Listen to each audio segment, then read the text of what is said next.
Hello, everyone. Hi. Thank you so much for joining today. Thank you so much for joining on a Friday. I'm very happy to have all of you here.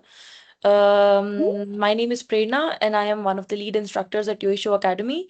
And today on the panel, we have with us is Miss Shikha Swaroop. She is guest speaker for today. And yeah, so let's start the webinar. For starting, I would really like to thank Shikha San for giving us our time, the efforts that she's going to put today in this webinar. We're really, really grateful to have you here, Shikha San. Thank you so much for this opportunity that our audience is getting to talk to you. I am getting to talk to you. Our team is getting to talk to you. That's a really good opportunity for us. So I hope Thank you for we're having all me. Thank you very much. So I hope we're all ready to start. Are you ready to start, Shika-san? Should I continue? Absolutely. All right. So we're going to start with a very brief introduction of Shika-san. She's going to introduce herself. So let's start with your introduction, Shika-san. Thank you so much. Good evening, everybody. Thank you for coming in on a Friday evening for this very insightful webinar. My name is Shikha Swaroop. I have done my bachelor's in Japanese language, literature, and culture studies from Jawaharlal Nehru University, New Delhi.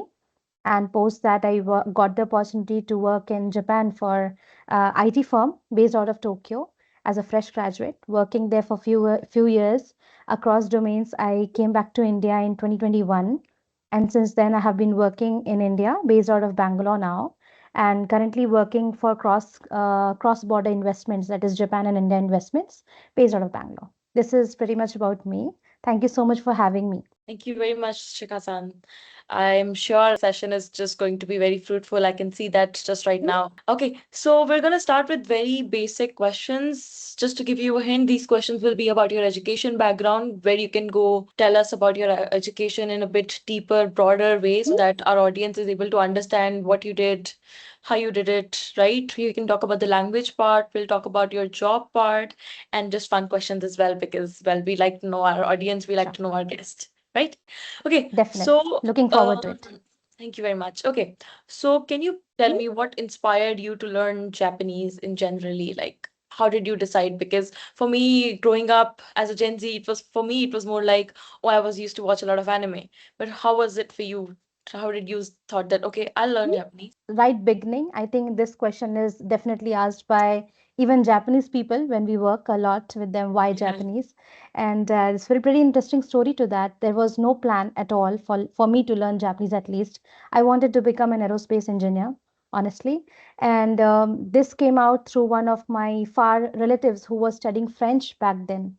And I did not know if foreign languages can have any career aspirations or career path at all, and that got me curious to know what else is there available as a foreign language in a course, full-time courses. Back then there we did not have a lot of private institutions like Yoisho Academy is there today, so grateful for that. But then I started doing a bit of research and coming down to the toughest languages, as they say, Japanese and German in the east, and if in the west if you go. So Mhm. Japanese gave me a lot of interesting curiosity because a lot of cultural aspect were similar in terms of lot of societal, lot of cultural. So that led me to pick Japanese. In a way, I wanted to pursue higher education in future. If I go for research, that will be very helpful to me. And that's how Japanese happened. That's pure coincidental, but very glad that it happened. That's actually very great. So while you were learning Japanese, what sort of challenges were that you actually faced? Because may I ask what your mother tongue is? My mother tongue is Hindi, and Okay. I'm okay with English, Hindi, and mix of both, depending on what kind of audience we have today. Whatever Uh-huh. is convenient. Yeah. Okay. No, I was just asking because, like since I'm a teacher, I meet a lot of students. There are students who can just speak Hindi. There are students who cannot speak Hindi at all. There are students who are very just okay with learning in English. And as Yeah. a teacher, it's like a very difficult process for me to be accustomed to each student as per need. But as from like a student's perspective, was it difficult for you to like relate Japanese? So I just want to know about your challenges, the difficulties that you faced as a student by learning the language. So initially, definitely there were fair share of challenges and struggles. But let me talk about first what was good for me. Advantages in the sense Hindi, my mother tongue. The grammar pattern is similar on lines of Hindi for Japanese language as well. So the sequence of grammar helped me because I was familiar with Hindi, so that was good. The challenges were about the language part itself, or the you can say the kanjis, or the way to study, how to remember things, the grammar patterns, the vocabulary, kanjis. And I thought I have done enough, but it was not enough. That was kind of reflections I was getting. When you think sometimes, oh, I have practiced well enough of kanjis and I can do. But when I go in the exams, I do not remember. I Everything looks familiar, but nothing sure. So those kind of struggles helped me to realize that my ways of working or ways of studying had to be looked upon again. Yes, I had my fair share of struggles. Okay, so just very glad to know that we're not the only one. There are, we have people, I mean, as a student, because I was also once a student. I think I'm still a student because I'm there, but I'm not there yet. I'm So still a student too, just for you all, and everybody starts from there, I believe, yeah. from basics, and we all have similar kind of journey. I think many of you all in the audience will be able to relate kind of struggles I went through or Prerna went through. So it will be an interesting conversation. Yeah. For example, there used to be these times when I used to just study kanjis. I'm studying kanjis and then I just move on to dokkai. I'm doing grammar. I'm solving a reading passage. And just it just used to be so hard to be able to read the entire paragraph, knowing that I've Yes. studied all these kanjis, but I'm not able to actually remember them when they're coming in a paragraph. Yeah. I'm just like blank. I'm just like a blank paper. And it just used to be very a demotivating part. But I think that's where I actually learned that, oh, okay, this is where I'm lacking. I Yeah. don't have to take kanjis alone, but I have to take them together in a paragraph to be able to actually comprehend what's happening. Absolutely. And I think I can relate to this even better because I remember in my very, very first year, I thought it's just a language and I'm starting from, alphabets. It's so basic, it's so easy. And there, that was what my mistake was. I thought it's easy in the sense, oh, I have studied all physics, chemistry, something very complicated, and now I get the chance to learn ABCD of a language. It's so easy. But there is something I realized that no, practice is the key word, consistency is the key word, which I was lacking. And I got to know after looking at the grades of my first exam that I thought I knew everything, but my grades said otherwise. So that's how it happens. And in the interest of larger audience, I can tell you what helped me to overcome that struggle. First, the struggle was I remember when I was practicing kanji, I used to be in the washroom and in my mind I used to do like the stroke orders. I know I am sorted, I know this kanji. But in examination, when I go, I forget or I'm confused about those kanjis. I do not forget, but I'm confused. So that confusion was because I had not practiced it enough on paper. Like, you have to scribble on notebooks. You have to go back to basics. You have to go like you are solving a mathematical question. In our childhood days in school, we used to solve maths problems. And the more you practice mathematics, the more you are good at it. That was the formula for, and that's the same formula for kanji. The more you practice scribble on notebooks, paper, I think now technology is very advanced. You must have iPads, you must have different apps to do those things digitally. That's also for sure works well.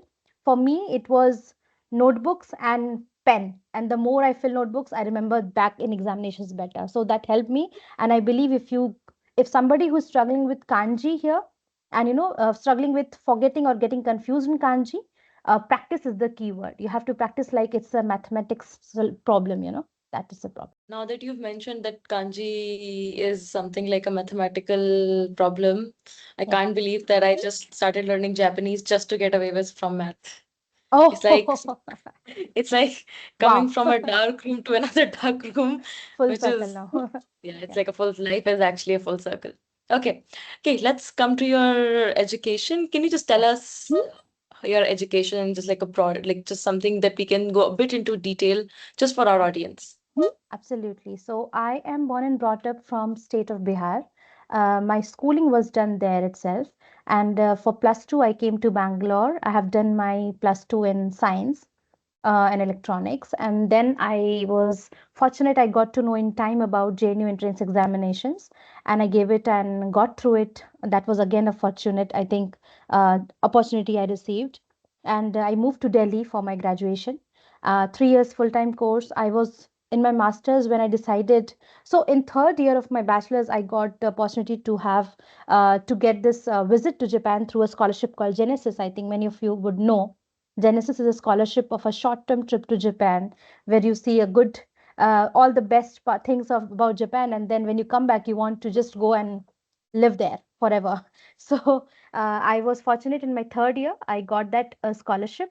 I visited Japan, and that led to me thinking of not pursuing. I'm not encouraging people to drop their education here, but that helped me to understand what I wanted next after bachelor's. I definitely wanted to work in Japan so that I can get more exposure to the society, more more like, grasp on my knowledge, on my language also, because something you study in books and over something you use in the society, who actual society you are working in, that helps a lot in proficiency as well. So that led me to start giving interviews while I was in my third year of my bachelor's in Japanese language.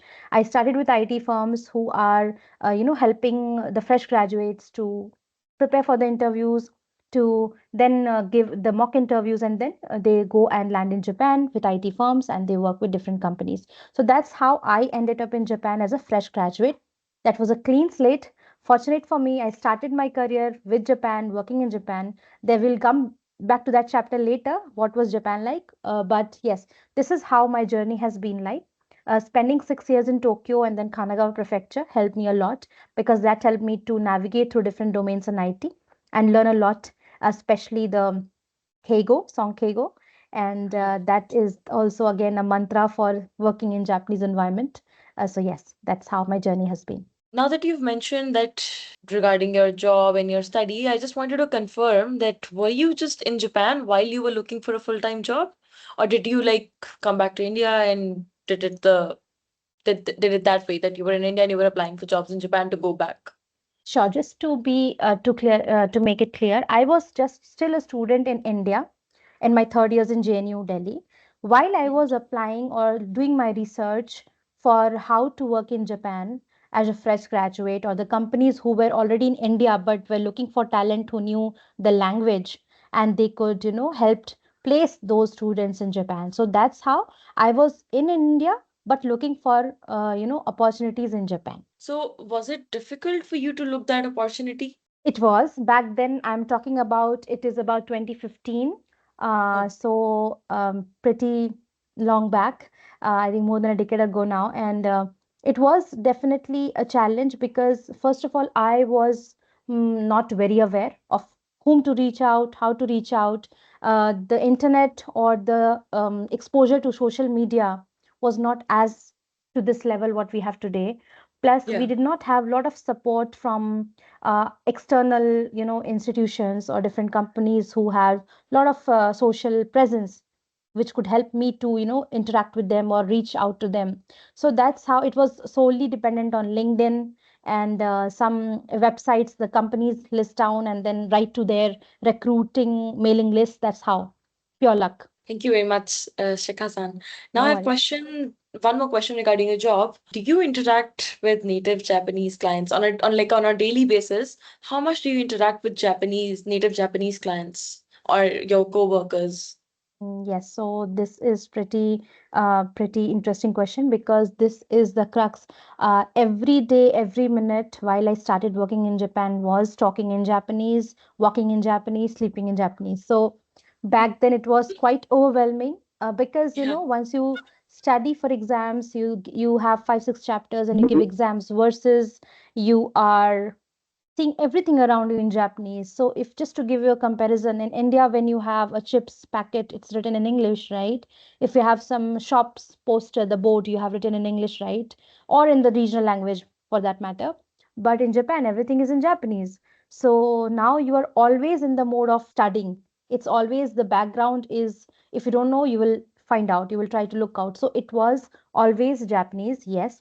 And my co-workers were all Chinese, Korean, and Japanese. So the common language between us was Japanese, not English, not any other language. And do you think if you did not learn Japanese, would you have been able to survive? So, if I tell you from that around that period, it would be very difficult because language in countries like Japan plays a crucial role, and definitely now there are companies which says they do not require Japanese or they are startups, but learning a language and then going to that country is definitely very advantageous on your side, both in work as well as your professional level. Sorry, did you see my cat? Yes. Coming back to the language, yes, advantage of language is pretty much there, especially in countries like Japan. Everything is there written in Japanese. Everything around you is in Japanese. So language before going to the country is very advantageous, both in your personal space as well as professional space. Definitely. Regarding just some questions, because I'm sure everybody is very excited to know about how it is being in Japan. So, can you tell some cultural differences that you noticed if you have to compare Japan and India? There are a lot of things where you can notice and feel shocked or surprised. um, for me, I remember, I don't know, this is everybody knows, right, that Japan is about punctuality, time. Yeah. um, and I did know that before going that, right? But the level or the degree to which this is, I was shocked by looking at the buses. Usually when in India, or if I take example of Bangalore, the bus stops have the bus numbers written, which bus will come through this bus stop, this is the route, right? Those bus stops had also the timestamps. This bus will come at 2:37 p.m. or this bus will come at 3:17 p.m. and and the buses arrived exactly at those timestamps. And this was something very fascinating for me, because I I understood that the trains can be on time because there are tracks, there is no traffic, right? But how on roads the vehicles can be on time? There is traffic, there are signals. How are they doing that? So this was pretty much a big shock to me, definitely. And also coming, and there was one more learning for me, that was on time is already late, before time is on time. So if your meeting is at 2 p.m. per se, you can't be at 2 p.m. That's you're already late. You have to be there at 1:50 and prepare for all the wires, the hardwares, presentation, be ready. And 2 p.m. is where you start. So that's what also was a big learning for me in the very initial days. That just gave me a bit of a scare. Thank you. Okay. Now at Yoisho, as a sensei, I believe this that learning is not just the way to learn the language. As much as learning is important, immersion is also very important. So I encourage my students to watch anime. I encourage my students to listen to music, Japanese music, watch documentaries, movies, dramas, whatever they're comfortable in. So, did you try any of those tricks while being a student? Yes, absolutely. I agree to you on that. See, learning a language is an opportunity that we are getting to study something from scratch, right? And just to study for the sake of studying will tire you, exhaust you. You have to enjoy. There are movies, I personally used to watch a lot of, not animes, I would say, but the episodes to start understanding what the high school drama basically. I was fresh out of the college, Oh, so I used we to have watch a some. very new version of this Oh, Splitsvilla of Japan. what? Yeah, Okay. Now which I is have to go weird, watch but that. again, I think my weekend will go in binge watching that yeah, they then. have a version. It's the same like we had Singles Inferno in South Korea. They have like a very similar Splitsvilla version of Japan as well. Wow, this is pretty interesting. I thanks to this webinar, I got to know this. Then I am going to watch. So yes, I used to watch a lot of high school drama, the romantic ones, because that used to give, the butterflies. I was also young, fresh out of college, and you enjoy those content and also songs. I did not watch a lot of animes because honestly still I don't know where to start from. It's too many things to watch, and I Yeah, just get lost. So I don't know that's anything true. about anime and manga. Spare me for that. Don't judge me also on that. But yes, movies, songs, and a lot of cultural videos. You mean, like a lot of matsuri. A lot of Oh videos you yeah. have on festivals, you get to see the real time footage of those matsuris. So that also was interest of my interest. So I used to watch a lot of them on YouTube. Yeah. I mean, there used to be COVID when I used to finish one season in one night because Wow. I could. Don't have that kind of time and don't want to put that kind of effort anymore Yeah. because work takes a lot of time. But yeah, it was fun times when I used to be Fun just able to times. finish one season in one night. And when I say one season in one night, that's like 25 episodes in one night. Absolutely. Good And I times. relate. I get to. I have Good done that on times. in my hostel days. I have done Yeah, that. good times. Right. All right. So I think I am done with my questions, but I just have like a last question for you. Um, do you have any aspiring words for people who are seeking to come to Japan or seeking to come in the same line as you or just seeking to learn the language? I'm sure these Yes. 59 people would be very happy to get some encouraging words from you. Absolutely. See, I think I will just keep my answers will be a bit for different set of sections because I am not sure what kind of audience we have right now, but I'll try to include everybody in my answer. If you are somebody who is a student of some like engineering last year or third year, and you are from some technical courses, I would suggest this is the right time you can start studying Japanese language if you're aspiring Japan. Don't wait for your courses to get over and then you start it. It's not big. You can start with, take at a slow pace. You can, nowadays academies like Yoisho, you have a lot of guidance available, so they have planned courses along, so you need not worry how much you have to cover in a month or two. They have pretty much everything sorted, so you can just be there, work with the flow, and your levels are, automatically you are covering your studies. There are mock tests, there are revision classes, and once you're in classes, weekend classes also now. So a lot of opportunities like that.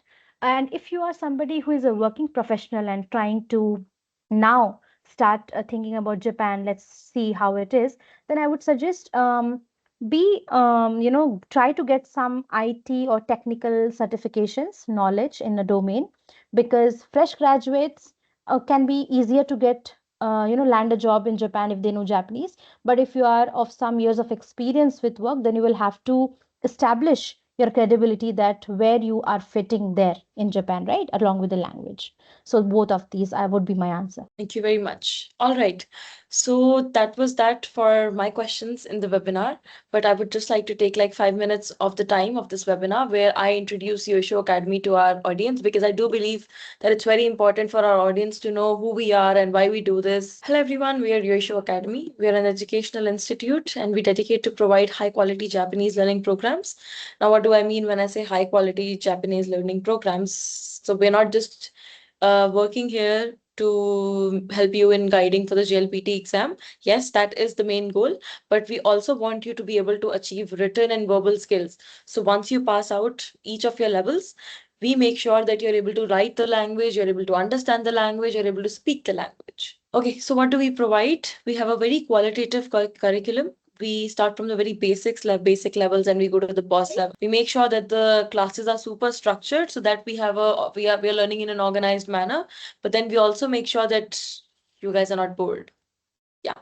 And then we have very qualified instructors. You see, if you want to be best, you need to learn from the best. So our teachers are all N1, N2 level experts who are total whizzes at what they teach. Some of the teachers, they also live in Japan. Some of us, we live here. So it's like we have like a word. I'm not trying to do 6, 7. We just have like a word of both the places, right? Then we have an assessment and progress tracking part where there are regular quizzes, there are regular assignments to track your progress. So just because we're teaching you a particular topic, we need, as sensei, we also need to be sure that you're able to understand it, right? And the only way for us to know that you're able to understand is if you're able to do the regular quizzes, the assignments. So we make sure that we are providing you with that. It's a very flexible scheduling system. Now, since it's something that you can do for a like learning a language is a co-curricular part, so you can do this while you're doing the other thing. So if you're a degree if you're in school, you're in college, you're a working professional, you do not have to accommodate your entire life for this session. All you have to do is just make sure that you find the right batch at the right time. So you'll get weekday sessions, you'll get weekend sessions, And you'll get morning sessions, afternoon sessions, night sessions. I mean, I have classes today till 11 p.m. So you'll get classes, you'll get weekend morning sessions, night sessions, afternoon sessions, whatever you can accommodate yourself with. And let's say one day you're just, life is being hard, you're missing a lecture, you were not able to attend. All you have to do is just hit replay on the recording and you won't miss anything. And it's a very standard course offering very small batches. We are not here to cater to 30 to 40 students at one time. It's hardly 14 to 15 students. And let's say you have doubts, you can always ask your sensei for a one-on-one doubt session. Now, what makes us different? I'm sure there are a lot of institutes out there. What makes us different? We make sure that the class is a highly interactive learning class. So, what do I mean when I say that? It's a buddy up role play classes. For example, in my class, what I do, let's say me and Shikha San, we are students in a class. So, my teacher, she'll just appoint me as Yamada, and Shikha San can be Tanaka. They're like two people now, and they'll have a conversation, and that conversation will be provided by me. There would be real life challenges. I would just, for example, I asked my students today that they will write a very small paragraph on the city that they live in. So since I have like 7 8 students in my N4 class, all they have to do is just write. One of them is writing in on Delhi, one of them is writing on Mumbai, one of them is writing on Moradabad because they live in Moradabad. So yeah, so this is like a fun session that I do. There are kanji games, friendly competitions. It's basically anything and everything. Now, we make sure that you're ready for the practical life. You can ace in the JLPT exam, great. But will the JLPT exam prepare you for the office lingo, travel phrases? That is something that only comes through conversations, and we make sure that we do that. We have a very supportive learning community. You can just reach out to us at any time on WhatsApp if you're stuck. And you can also come chill with us at our anime and cultural events that we keep on doing. We were in Mumbai last year, we were in Bangalore this year, then we will also had one in Delhi. So yeah, we're here and there. You can just catch us anytime. Okay, and now we're not just going to say that we're best because I'm going to say we're best. You can actually scan this QR code and avail access to our free Hiragana Katakana course. So by the end of this video, once you watch the entire video of this basically this course, you will become a master of the basic script. You would be able to read and write Hiragana and Katakana both. And once you're done with that, you can call us and we can discuss what you want to do further. I think the best time to start is when you think you should start. So rather than thinking, okay, I should start. I think you should start right now. You should contact us on this particular phone number. I'm going to keep my screen here for 2 3 minutes. You can take a screenshot, note this number, and you can also see the chat box. One of my colleagues should be sending a link which will lead you to a Google form. You can also fill up that for your inquiries. All right, and this is our upcoming July, August JLPT batches. We have an N5 weekday batch, which starts from July 30. It's a Tuesday, Thursday, Saturday batch, 8:30 to 9:30 p.m. Then we have a N5 weekend batch, 10 to 11:30 a.m. for 4 months. Again, August, it starts from August 8. And we have an N3 batch coming, which is on Monday, Wednesday, Friday, 8:30 to 9:30 for August 17. It starts at August 17. All right, so that's it on my end. Now the panel is for our audience. They're gonna shoot their questions to Shikha-san, and if you guys have your questions regarding the academy, I will take those questions. Can you tell me about the academy course? I mean, what actually it is offering if I opt to purchase it? How much time for N4, any support in job hunting, and the money? Yes, I do teach. Regarding the academy course that you have, I can tell you the course about. So N5, it usually takes somewhere around 4 months, where we teach you basics of Japanese. It includes hiragana script, katakana script, 13 chapters of grammar, vocabulary, and 110 kanjis, along with extra kanjis and extra patterns.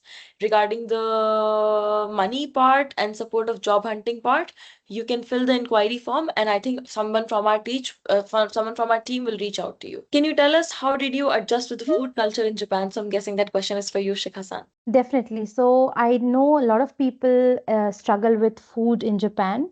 So what I would say is when you start living in Japan, like for a long term, I believe you will be renting out your own apartment. If you're a vegetarian, then a lot of yes limitations happen. But now, a lot of vegetarian options, vegan options are all in trend, and you have a lot of options in Japan as well. So you can explore those if you want to explore the food outside. Otherwise, I also recommend you can cook on your own, and you can, like we all do when we are living out from our native, or separate from family, we cook. And that's how you work around. And because, gradually, I won't say immediately, yes, it is a lot of overwhelming things, a lot of changes in all aspects. So it might take some time, but gradually, you will definitely get used to the food culture. If you don't like Japanese food, no problem. I love it. So I'm the kind of person who will go around and just try everything available out there.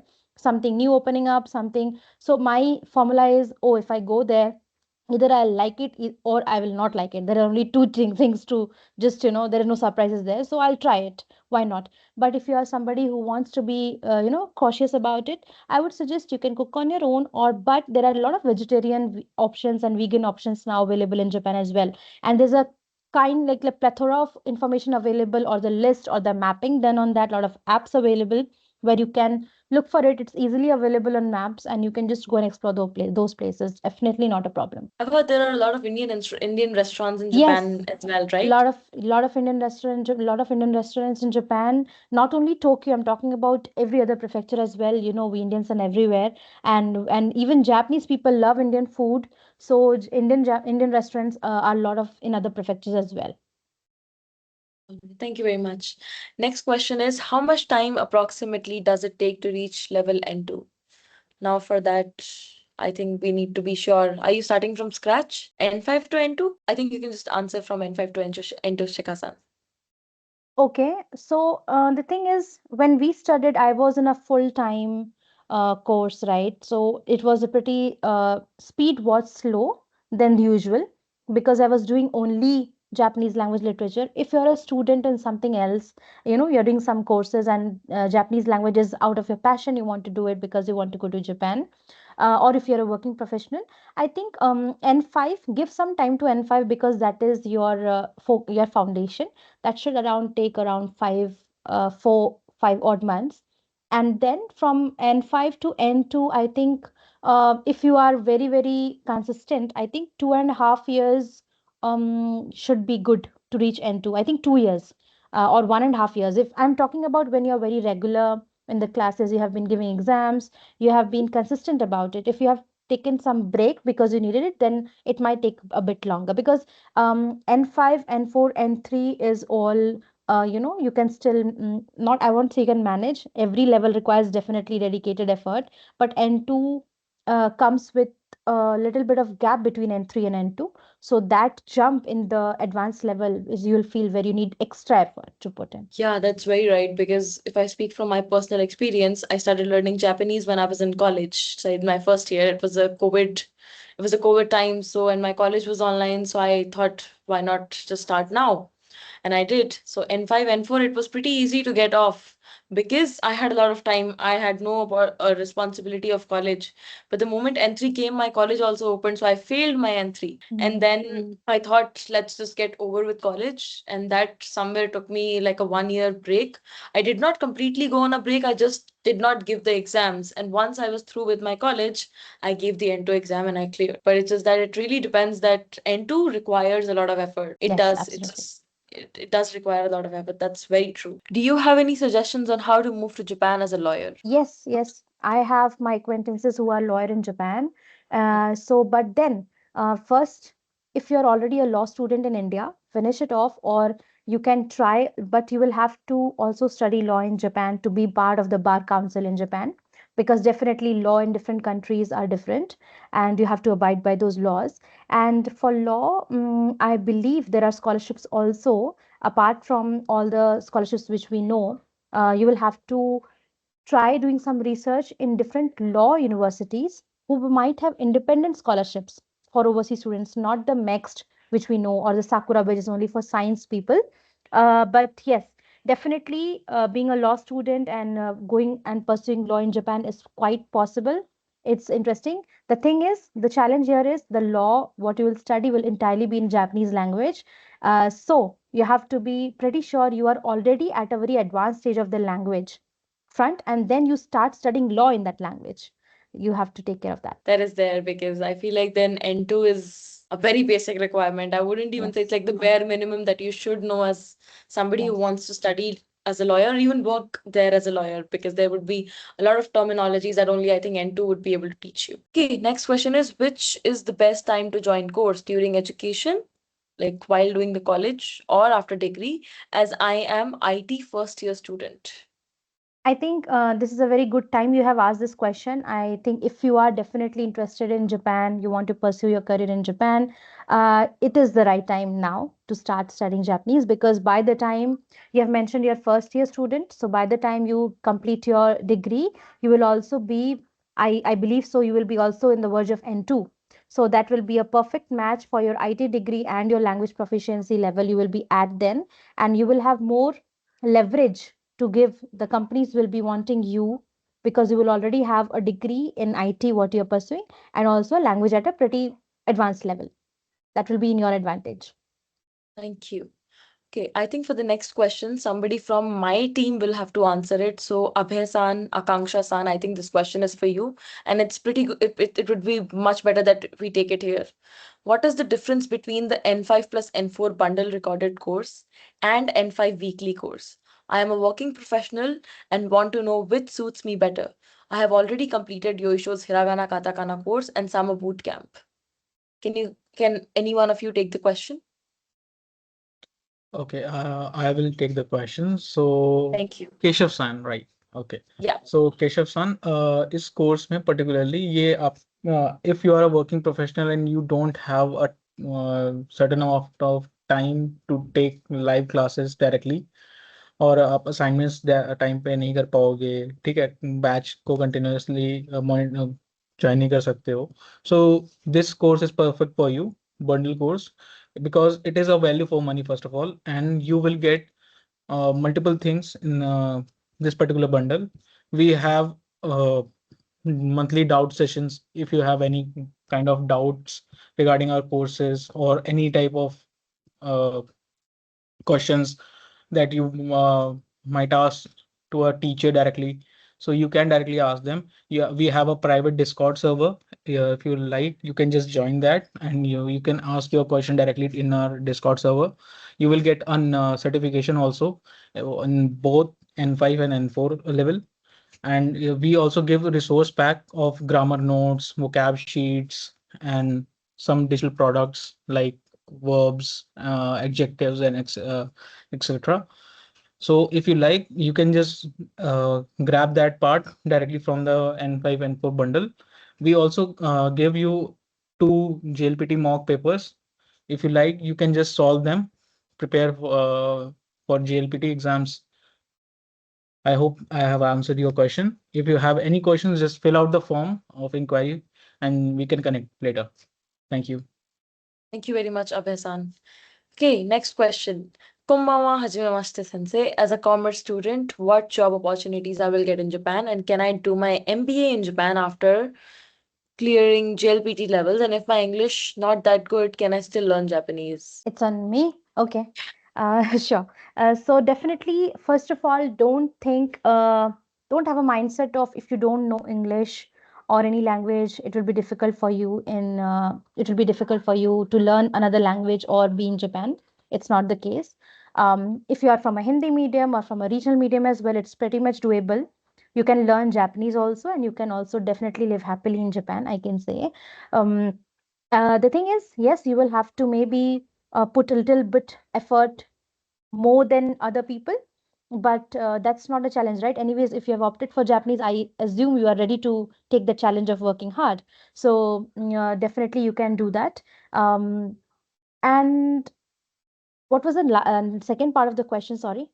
This was the second part of the question. The first part of the question was that as a commerce student, what job opportunities will they get in Japan, and can they do their MBA in Japan after clearing Okay. JLPT levels? Yes, yes. So commerce students, I think there is a lot of opportunity in Japan in terms of accountancy, in terms of finance as well. Financial analysts, you can do that. After doing your commerce degree, I would suggest you to go into some particular, pick a particular domain in finance or, the research of financials. It is a pretty much trending and very demanding domain, which not a lot of people go into because finance is something people are scared about. So that you can choose, and MBA is pretty much definitely yes. Once you complete your current course, but even before you complete your current course, I would suggest this is the time you start begin with your research. What kind of MBA you want to pick, which are the institutes or the universities in Japan you are targeting at. Is it only Tokyo or around? Because sometimes it's not about the university, it's about the stream that university is offering. For example, Tokyo University can be good at one stream, but any other university of MBA in Tsukuba might be of a great advantage to you because you want to pursue something else.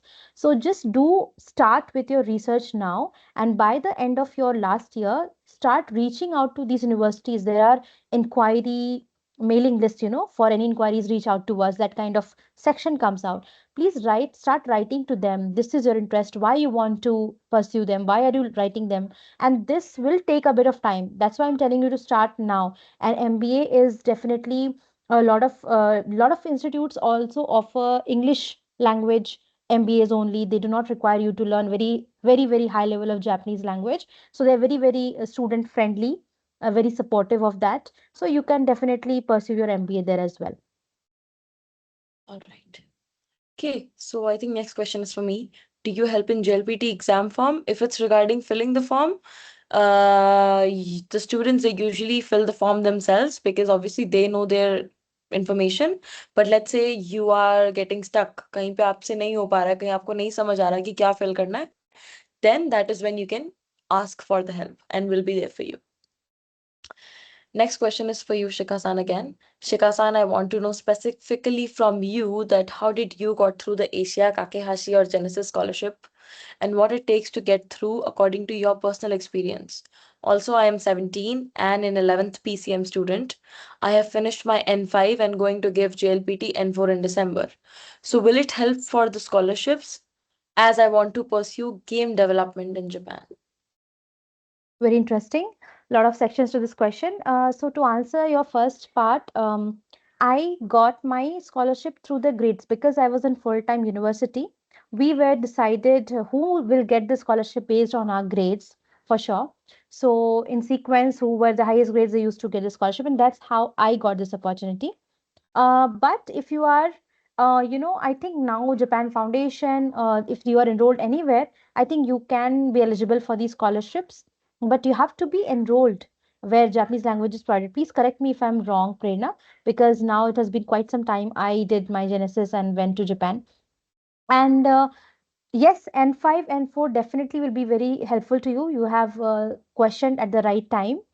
Please do not discontinue learning the language. If you have already pursued N5 and you have N4, I would suggest you to continue with your N3 because gaming and all these jobs, they do require Japanese language. Not in the coding part I'm talking about, but in the team, the organizational, internal team, external clients whom you are working with. So do not stop right here. Keep pursuing N2, N1 as well. If you want professional help with this language, and so far if you have done by yourself, it's great. Kudos to you. And now if you do not know or if you are struggling a bit where to pursue or what can I do, then you should definitely take guidance of these organized courses where you will not have the struggle of discontinuing because it becomes overwhelming. There is where these guidance comes in through for you. All right. What skill do most international students lack in Japan? Lack in students. Okay, so this is a very subjective question. I Yeah. think From my point of view, I think there is, I would not say lacking. Lacking is a negative word per se, but yes, because we all come from different countries, different cultures, different upbringing, there might be some gap in understanding, right? When we go to Japan, or for that matter, any country. So we have to start being more observant of where we are. For example, maybe I'm a loud person. I speak loud. That's my general, the way of living, but that might not be very well welcomed there. So that's when I'm talking about being observant. We have to be very thoughtful about where we are living, which society we are part of. So gradually you grasp in all those. There is no lacking per se. There is all about our default settings. We have to keep changing them according to where we are. All right. Shikha ma'am, as a working professional with 4 years experience in the IT support industry and having a BTech Civil and MBA Logistics, who is preparing for N5 in December, after which level of JLPT shall I start looking for jobs in Japan? So, you are already 4 years of experience, right? I would suggest if you're in IT and you want to continue in IT, definitely two things you should do. Number one is go till N2 level. Do not stop at N5 or N4, because N3 is also something now not very welcomed. N2 now, okay, now if you know the latest developments and immigration policy changes and lot of stricter rules now for Japan as well, N2 is mandatory in many of those job searches. So your benchmark or your bare minimum is now N2. So do not stop at N4 or N3 for that matter. Number two, because you have 4 years of IT experience, start also on obtaining some courses or certifications in your IT aspect. If you are in, IT support, go for CCNA, CCNP, or some switches, the routers. So anything which will boost up your profile, which will help to add value to your work later, please start doing those two things and do not stop at N5 or N4. Yes. Even just want to add to that, as you mentioned about the immigration stricter rules now, for the Gijin Coco visa, which I think is the visa that the IT professionals take, N2 is compulsory now. You can't get away. You can't just get this visa if you don't have N2. So I think that's is the bare minimum now. If you just Yes. want to, let's say you know the language till N2, but you don't have the certificate, even then it Yes. won't be worth it because you need to show, you need to have a proof to get the Right. visa, right? So Right. N2 is the way to go. Also, the person has asked that at what time should I start looking for job? See, you Hmm. can start looking for a job even now, but I believe when you start looking for job, the company will, any company, when they start looking for your CV or the profile or experience, they would try to look for the language proficiency. If there is N5, N4, your profile not would not stand out, will not be a strongest profile there for your selection. So that's where I'm coming from. Do not stop in your language learning. Go till N2. That will boost up your chances to be standing out from the rest of your profiles. And along with that, if you have some IT skills adding up, then both of them together becomes a good combination, a strong candidature for you, who your candidature will speak out for itself. All right. Next we have is, can you tell which field is better for a good job in Japan? CS, IT, or AI? I plan to complete N1 until graduation. Please guide. Okay, so I think all these profiles are great. There is no yes or no to something or higher lower. If you're in computers, if you pursue your computers and you are in N1, N2, definitely lots and lots of opportunities in Japan. Then AI, AI is everywhere, so there is no second thoughts about that. Uh, and there was one was sorry, which was the second option? I forgot. Let me check. It's basically it's CS, IT, or AI. Yes, so see, IT is something very standard. IT has a constant opportunity forum. IT is something, but then IT also is a very big umbrella term. You have to understand where in IT, which the direction you are going at. You can choose, the IT support. You can choose on the hardware support. You can be on the software side. Everything is IT. So you have to first become very lean on your thoughts when it comes to IT, and then start getting those certifications, start on the N2 language bare minimum, and then you have a lot of options there. And now I think a lot of companies, Japanese companies who are now prominently set up in India to hire these talents, they first take your interviews, they prepare you for the a lot of these things, and then they outsource you to Japan. So that is also a good way of starting your journey in Japan. Computer science is definitely yes, but in that, how well versed you are with CS and your language. And AI also is definitely very demanding, but AI again is a very umbrella term. What in AI you are trying to pursue, you have to first do a bit of research in that. You have to check for what AI companies or the startups in Japan are currently present, and then based on these researches you can come out with some ideas. Right now it's very generic question, so but to answer your question, all these three categories have a lot of opportunities in Japan. All right.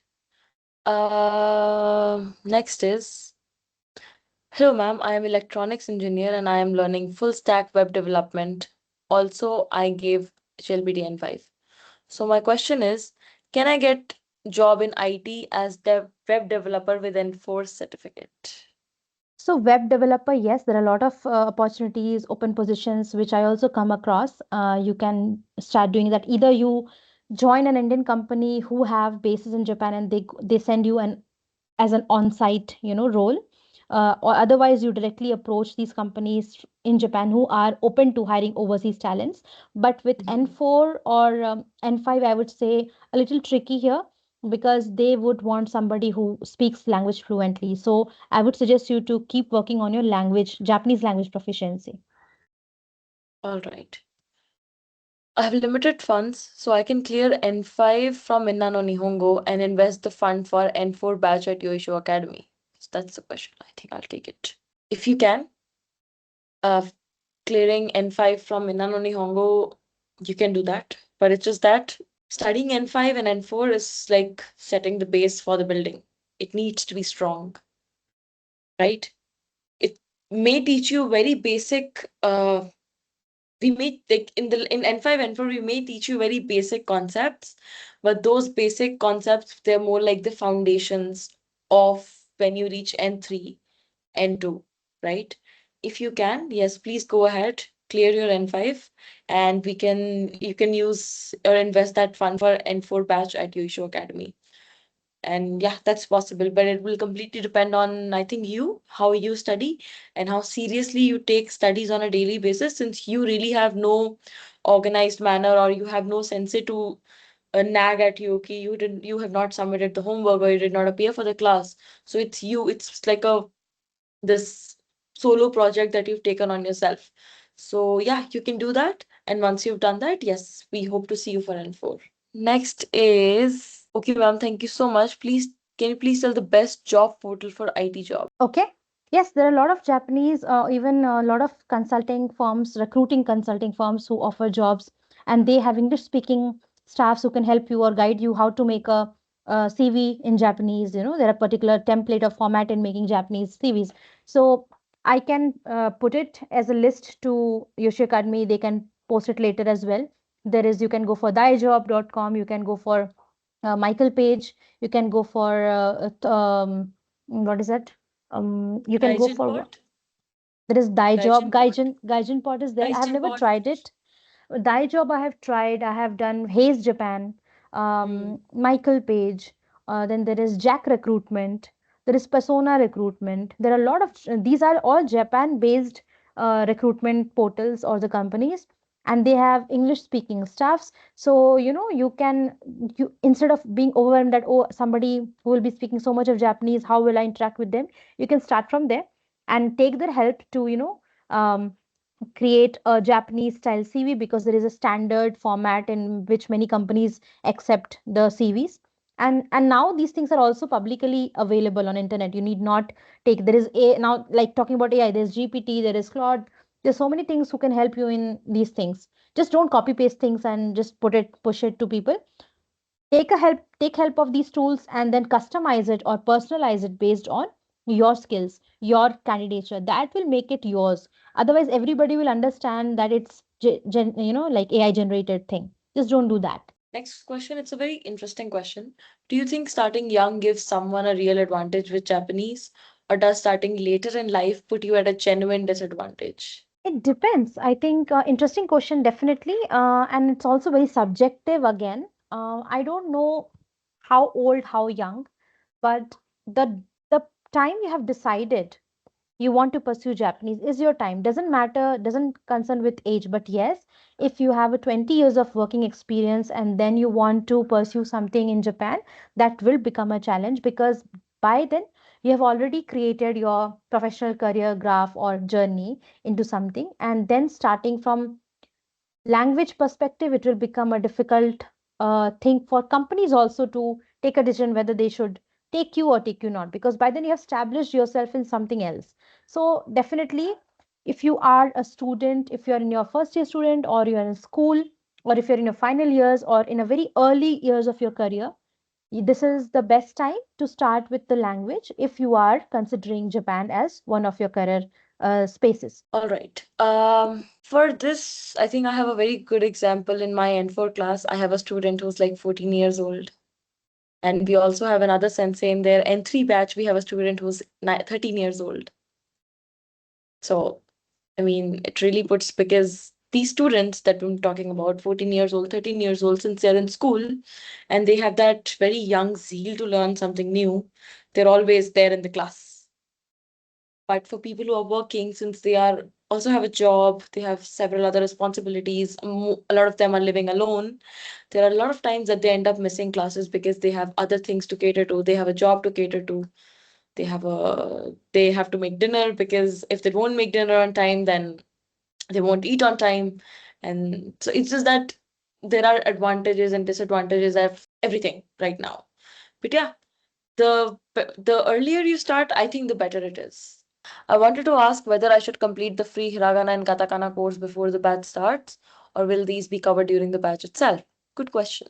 You can do the Hiragana and Katakana course because it's just a video. You can watch it, you can do it at your own pace. But yes, as senseis, we do cover the entire Hiragana and the Katakana script in the course as well. Okay, we have another question. Shika-san, have you had the chance to experience any festivals in Japan? If so, tell us about your experience. Yeah, a lot of them. So, to just give you the context, I stayed in Japan for 6 years and I was in Tokyo. So, a lot of lots and lots of festivals I have experienced. Obon, I have done the Lamp, the Lalton Festival, the all those summer festivals. So those are very peaceful, very definitely a lot. Every time you find something new, people gather together. A lot of, and I'm a foodie, so I also hover around a lot of food. What's available there? What's new in that time of the year? So a lot of stalls, yatai is happening there. So definitely, my favorite would be something which happens in August, which is called the Lalton Festival. And it's a very, very peaceful evening festival when you light the lamp, the paper lamp, and you float into the water. And, you see everywhere the lamps. It is part of, tribute to your ancestors. So that is something. And then you also throw some lamps, which goes up in the air. It's beautiful feeling. It's very peaceful and it's really lovely. And it's evening breeze, cool breeze. So yes. I think the next question that we'll take will probably be our last question since we're done with our time. I'm a 12th student, want to get to N3 from beginner. Is there an option that bundles N5, N4, N3? I want to achieve undergrad in Japan. Abhay-san, can you help? So I have just posted the bundle coupon for N5 and N4. We don't have a bundle for N4 to N3 for recorded lectures, but we do have a bundle for live classes. If you want to join batches, just fill out the inquiry form and we can help you out. Thank you. All right. Thank you very much. Thank you very much to our audience for joining. Unfortunately, I do see that there are a lot of other questions, but we are on time. We would have to let Shikha-san go but now. But yeah, we'll be having another guest soon, and our next guest is something that you would really, really want to talk to. So yeah, you just have to wait for the right moment. We'll have another webinar coming soon, and you can address all your questions. Before I Thank you go, very can I give a much. Yeah. word? Yeah, please, please. Shh, go Sorry. ahead. I think somebody who is starting or somebody's in the middle of N4, N5, and they are, definitely there are a lot of options whom you are visiting, trying to explore. The first thing I would suggest you to be go past over your hesitation of speaking. Please start speaking the language. It's not only about grammar, it's not only about practicing kanjis. The beautifully you speak, the beautifully you will have the confidence. So, and speaking, if you don't know where to start from, what to speak, just take your book, Minna no Nihongo, or whatever book that is, just read those chapters aloud 10 times a day. That's all you have to do. I'm telling you, it's a silly advice, but you will realize how you beautifully get through your all the uh, those particle confusions. A lot of confusion in the particle we have. If you Yeah. start reading it aloud, your particles confusion will definitely go away and your pronunciation becomes cleaner and cleaner. And that is very, very important while you speak any language. So just start speaking. Don't think, just speak. Thank you. I don't think any of your advice was silly because as a student, I used to talk to myself in the mirror and my family thought I was going crazy. But it Yeah. worked for me so well. Yes. Work on spoken because spoken, just speaking is not enough. Speaking beautifully is what we are aiming for. Okay. And that's where sensei comes into picture. When we speak and doing our online thing on a self study, nobody is there to tell us if I'm speaking right or wrong. If there's a sensei, if there is somebody to guide us and help us in the pronunciation, that becomes more beautiful. That's all I wanted to say. Thank you so much for Aryan, having me today. thank you very much, Shikha-san. Aryan-san, regarding your question about N2, N1 batches, I think it would be much better that you ask the team, our admin team, so you can just take that number that I gave. Right? Abhay-san, Akanksha-san, Tushar-san, if you could just drop the information again. Yeah, this inquiry form, you can fill it and they will reach out to you and you can talk about all the doubts that you have regarding our courses or regarding the academy to them personally. Thank you. Okay, thank you very much, Shika-san, for being Thank here you so today. It much for was a having delight to me. talk to you. Thank you so much for this opportunity. And yeah, hi, hontou ni arigatou gozaimasu. Thank you. Hope there was some help I could put here into this webinar. Thank you for having me. Have a great weekend. Please enjoy learning the language. All the best to you, all of you. Thank you very much. Hi. All Thank right. you. Bye bye. Bye bye. Arigatou gozaimashita. Hi, arigatou gozaimashita.